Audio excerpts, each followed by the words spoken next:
They are trying something that we cannot let them get away with.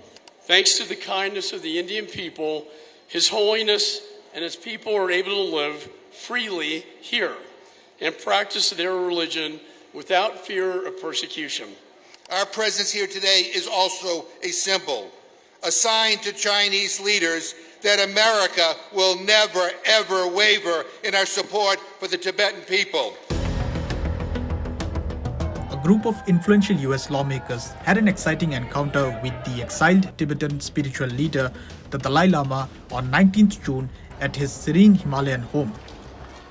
Despite China's stern warnings to avoid the Buddhist monk they label a separatist, this meeting proceeded. Leading the bipartisan group of 7 was Republican Michael McCaul, accompanied by Democratic former House Speaker Nancy Pelosi. Their arrival was celebrated with warmth and joy by school children, Buddhist monks and nuns, creating a heartwarming welcome. The discussions centered around a crucial US bill designed to press China into resolving the Tibet dispute. The bill is now awaiting President Joe Biden's signature. Beijing, which views the Dalai Lama as a dangerous separatist, voiced strong concerns about the visit and the pending bill. China urged the lawmakers to avoid contact with the Dalai clique and requested that President Biden not sign the bill. They are trying something that we cannot let them get away with. Now, in the spirit of His Holiness, I'll be gracious to the Chinese people.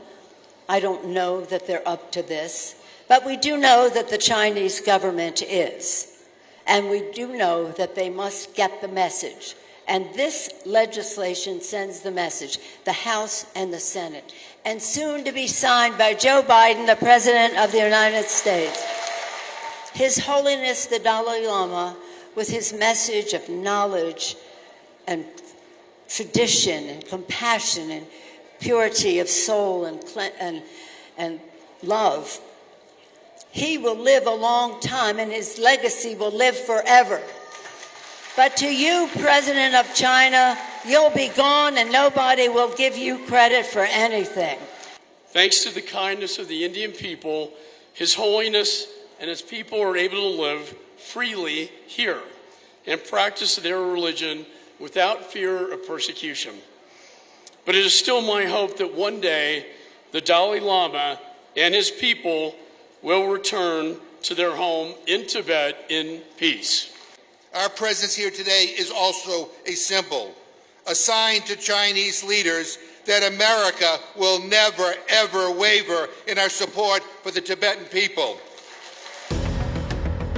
The Dalai Lama, who fled to India in 1959 after a failed uprising against Chinese rule in Tibet, has met various US officials, including presidents, on previous visits. However, President Biden has not met him since taking office in 2021. The Dalai Lama is set to fly to the US this week for medical treatment, though it remains uncertain if he will have any engagements during this trip. Why does this matter?